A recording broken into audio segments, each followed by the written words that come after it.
The next problem, find the cube roots of 8. So 8 అనే ఒక real నెంబర్కి cube roots కనుక్కోవాలి.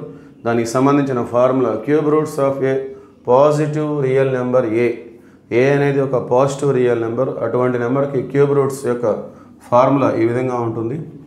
ఏ power 1/3 a power 1/3 omega a power 1/3 omega square. Okay, so this is the formula to find the cube roots of a positive real number. Okay, here a is equal to 8, so now therefore cube roots of 8.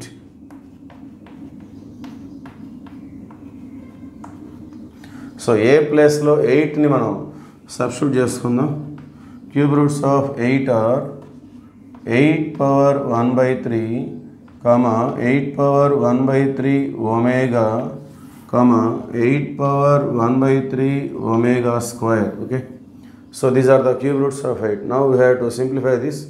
So simplify చేసే అవకాశం ఉంది కాబట్టి మనం చేస్తున్నాం. 8 can be written as 2 cube whole power 1/3 comma 2 cube whole power 1/3 omega comma 2 cube whole power 1/3 omega square. ఈ 3 cancel అవుతుంది. So finally the cube roots of 8 are 2 comma 2 omega comma 2 omega square. So finally these are the cube roots of 8. Thank you.